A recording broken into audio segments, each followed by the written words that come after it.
बच्चों, काव्यखंड से आज हम जिस पाठ का अध्ययन करेंगे वो है कबीर के शबद और साखी।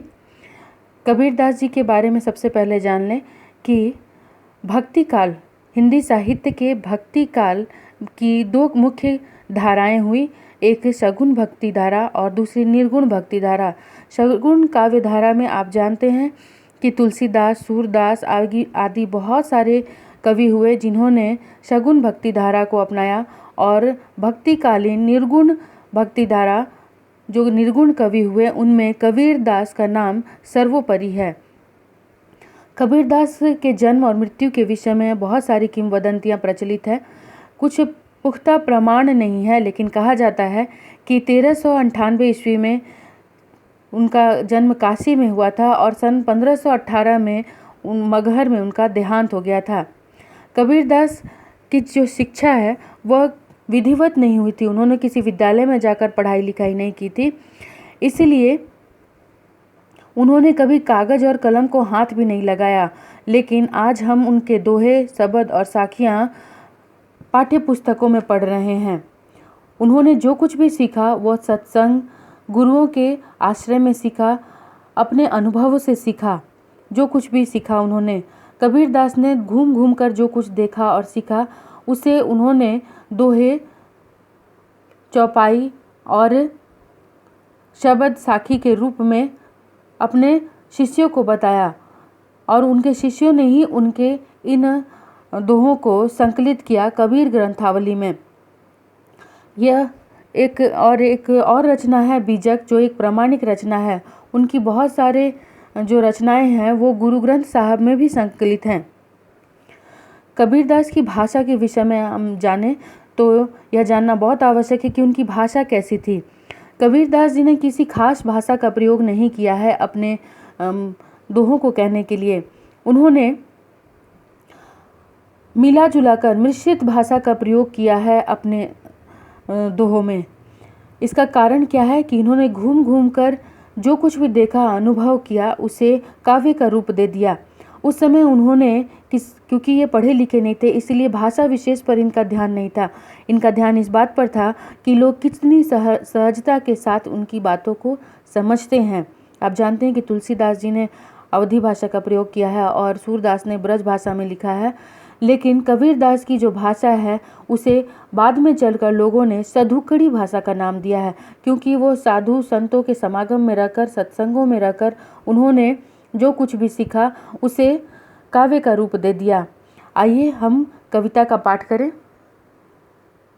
कबीरदास जी कहते हैं कि मान सरोवर सुभर जल, हंसा केली कराही, मुक्ता फल मुक्ता चुगे, अब उड़ी अनंत नहीं जाही। कबीरदास जी ने मान सरोवर जो है वह मन को कहा है। मन, मनुष्य का जो मन है, उसका जो हृदय है, उसमें सुभर जल भरा है। जो सहृदयी व्यक्ति हैं उनका जो मन है, जो मनुष्य है उनका जो मन है, उसमें आत्मा रूपी हंस जो है वो खेल कर रहा है। आगे कबीरदास कहते हैं, मुक्ता फल मुक्ता चुगे, अब उड़ी अनंत नहीं जाही। यदि व्यक्ति का मन, उसकी आत्मा जो है वो जाकर परमात्मा से मिल जाती है, अर्थात आप ये कह सकते हैं कि जब व्यक्ति को परमात्मा का ज्ञान हो जाता है, परमात्मा से आत्मा का मिलन हो जाता है, तब उसे इस मोह माया के बंधन, इस सांसारिकता से मुक्ति मिल जाती है। और मुक्ता फल मुक्ता चुगे, अब उड़ी अनंत नहीं न जाही। यदि उसे एक बार ईश्वर की प्राप्ति हो जाती है, वह इस मोह माया से मुक्त हो जाता है, फिर वह अनंत और कहीं जाकर उड़कर नहीं जाता, अर्थात उसका मन भटकना बंद कर देता है, उसका मन इधर उधर नहीं भटकता। यदि सच्चे ईश्वर का ज्ञान हो जाए, आत्मा का परमात्मा से मिलन हो जाए, तब उसके बाद व्यक्ति मोह माया के बंधन से मुक्त हो जाता है। फिर वह अन्य किसी स्थान पर, अर्थात उसका मन जो है वो एकाग्र हो जाता है, अन्य स्थानों पर अन्य चीज़ों के लिए नहीं भटकता है। प्रेमी ढूंढत मैं फिरूं, प्रेमी मिले न कोई, प्रेमी को प्रेमी मिले, सब विष अमृत होय। कबीरदास जी स्वयं ईश्वर प्रेमी हैं और वो किसे ढूंढ रहे हैं? ईश्वर प्रेमी को। ईश्वर को ढूंढ रहे हैं। वह मंदिरों में, मस्जिदों में, काबों में, कैलाशों में ईश्वर को ढूंढ रहे हैं। लेकिन कबीर दास जी कहते हैं कि प्रेमी ढूंढत मैं फिरूं, प्रेमी मिले न कोई। लेकिन उन्हें ईश्वर प्रेमी कोई व्यक्ति नहीं मिल रहा है। क्यों? प्रेमी को प्रेमे मिले सब विष अमृत होए। यदि मनुष्य ये समझ ले कि प्रत्येक प्राणी में ईश्वर है और प्रत्येक प्राणी ईश्वर प्रेमी है, तो जब दो प्रेमी आपस में मिल जाते हैं, सब विष अमृत होए। यदि यहाँ बहुत बड़ी बात कही गई है कि जब हम ईश्वर को ढूंढने के लिए निकलते हैं, एक ईश्वर प्रेमी व्यक्ति जब ईश्वर को ढूंढने के लिए निकलता है तो उसे कहीं भी ईश्वर की प्राप्ति नहीं होती। मंदिरों, मस्जिदों, काबों, कैलाशों में जाकर ढूंढता है। लेकिन अगर आपको सच्चे ज्ञान की प्राप्ति हो जाती है, सच्चा ज्ञान क्या है? यह कि प्रत्येक प्राणी में ईश्वर का वास है।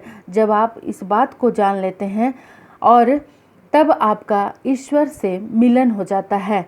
सब में अगर आप ईश्वर को देखेंगे तो अब आपका ईश्वर से मिलन हो जाता है और सब विष अमृत होई। और मन में जितने भी विकार हैं, दोष हैं, दुर्भावनाएं हैं, वो सब समाप्त हो जाती हैं। चित्त शांत हो जाता है और व्यक्ति के मन को शांति मिलती है।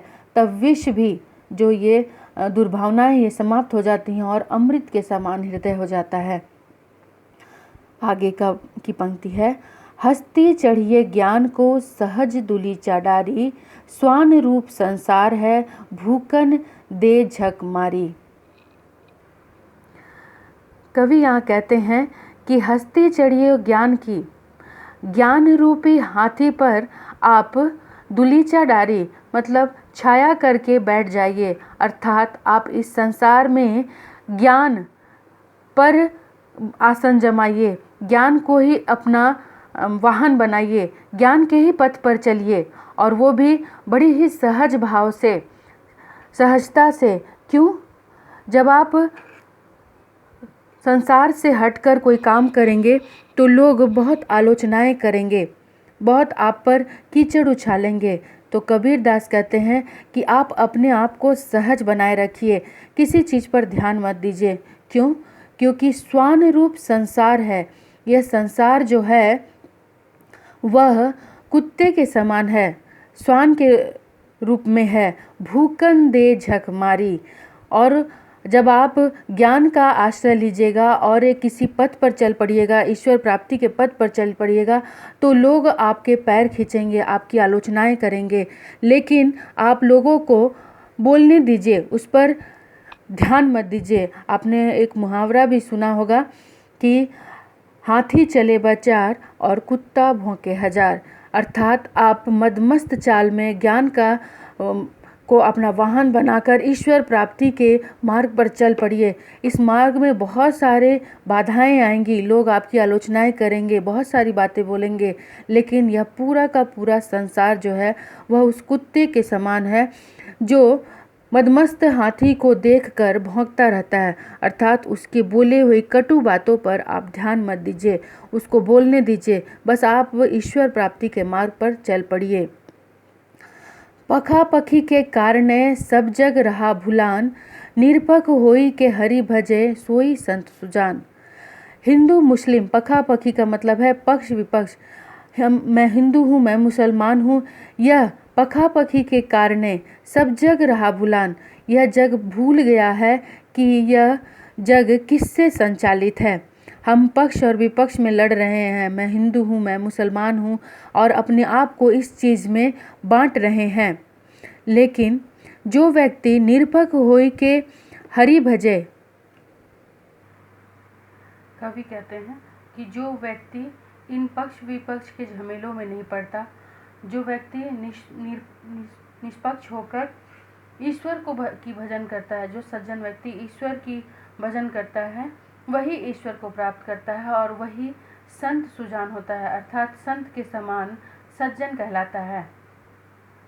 निष्पक्ष होकर मतलब किसी जाति पाति आदि के भेदभाव को नहीं मानता है, वही व्यक्ति संत है, सज्जन है, सुजान है।